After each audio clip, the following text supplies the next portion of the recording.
Good morning friends, कैसे हैं आप सभी लोग। आपका अपना प्रवीण भैया। आज हम बात करेंगे ईडब्ल्यूएस के मुद्दे पे। ईडब्ल्यूएस का मुद्दा क्या है, इसको हम समझने की कोशिश करेंगे।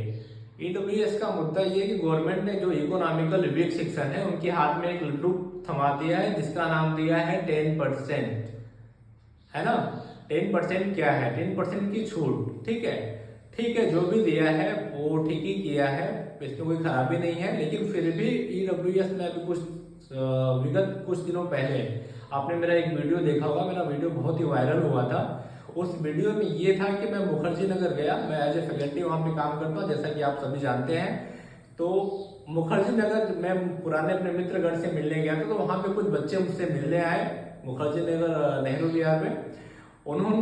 उन्होंने अपनी एक मांग रखी कि सर आप आइए और हमारे साथ मिलकर प्रोटेस्ट करिए और हमारी हिस्सेदारी करिए, हमारे संघर्ष में अपना योगदान दीजिए। तो मुझे लगा कि नहीं, हाँ उनकी मांग एक जायज है। उनका कहना ये था, मानना कि जो पिछड़े वर्ग के लोगों को छूट दिया जा रहा है, एज रिलैक्सेशन की वो बात कर रहे थे। एज रिलैक्सेशन क्या है कि जो पिछड़े वर्ग के लोग हैं उनको 9 अटेम्प्ट दिया जा रहा है। तो 9 अटेम्प्ट जो हमारे जनरल कैटेगरी के बच्चे हैं, ईडब्ल्यूएस के छात्र, इकोनॉमिकल वीक सेक्शन जो आता है ना, न्यूनतम वर्ग के लोग जिनकी कमाई कम है, जो कि बच्चे आते हैं दिल्ली मुखर्जी नगर, किसी गांव से आते हैं, कर्ज लेके आते हैं पढ़ाई करने के लिए, कोई जमीन बेच के आता है। जैसे कि मुझे वहां पे लगातार सुनने को मिलता रहता है कि सर मैं मेरी जमीन बेच के आया हूँ, सर मैं कर्ज लेके आया हूँ और मैं लगातार पढ़ाई कर रहा हूँ और संघर्ष कर रहा हूँ।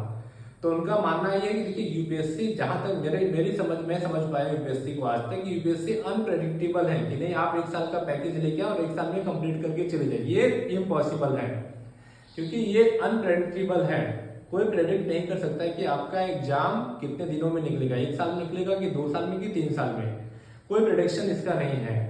तो बच्चे कर्ज लेके आते हैं, कहीं न कहीं से जमीन बेच के आते हैं, कहीं उधार लेके आते हैं, ब्याज पे पैसे लेके आते हैं। तो उनका भी जो डिमांड है एकदम जायज है कि जो पिछड़े वर्ग को छूट दिया जा रहा है 9 अटेम्प्ट, तो हमारे एज हमको 32 साल की जो सीमा छूट दी गई है 32 साल की, उसको और बढ़ा दिया जाए, छूट थोड़ी और कर दे, जिससे हमारे अटेम्प्ट में ज्यादा मिल सके, जिससे मैं और प्रयास 2-3 अटेम्प्ट कर सकूं।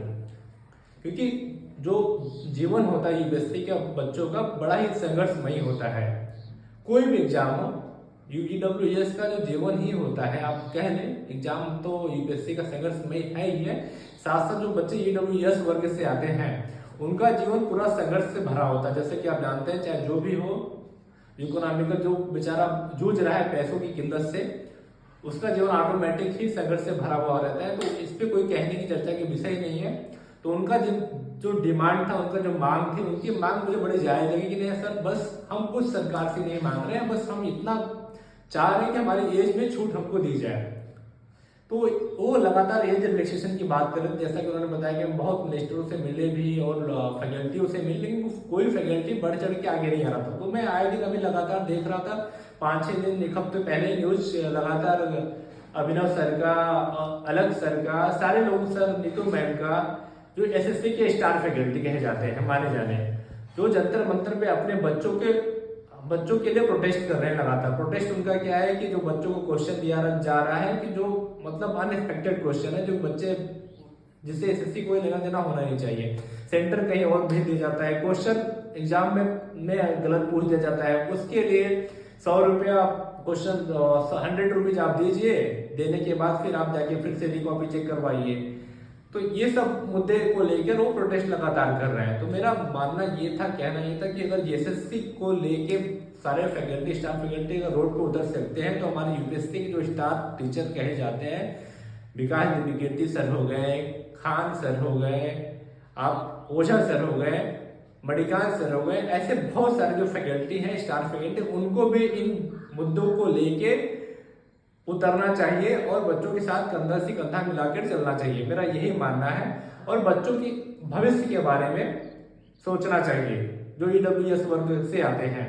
अभी तो कुछ बच्चे कहते नहीं 5 साल छूट होने वाली है, 5 साल मिल गया है, क्या ये बात सच है? नहीं, जाते मैंने पता किया कि मैंने पढ़ा और मैं समझा भी, तो ये बात बिल्कुल गलत है।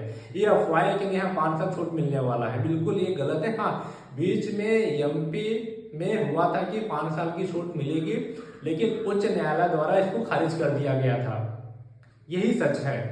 और ये रूमर्स बच्चों के बीच में फैला के नहीं हाँ आपको भी 500 मिलेगा, तो ये बिल्कुल सच है। इस अफवाहों पे नहीं जाए और अपने बच्चों के संघर्ष के साथी बने और कंधे से कंधे मिलकर 20 अगस्त को मेरे साथ जंतर मंतर पर आए और मिल के हमसे बातें करें, मिल के हम डिस्कस करेंगे और इन बच्चों के हित के लिए, भविष्य के लिए एकजुट होकर लड़ाई हमको लड़नी पड़ेगी और हम सब लड़ेंगे। तो जितने भी श्रोतागण हैं हमारी बातों को सुन रहे हैं, इन सब आप लोगों से निवेदन है कि हमारे इस वीडियो को लगातार आप शेयर करें, सब्सक्राइब करें, जिससे आम जनमानस तक पहुंच सके ये बातें और एक गवर्नमेंट के कानों में जाए, भारत सरकार के कानों में जाए और भारत सरकार इस पे विचार कर सके, है ना। जय हिंद, जय भारत।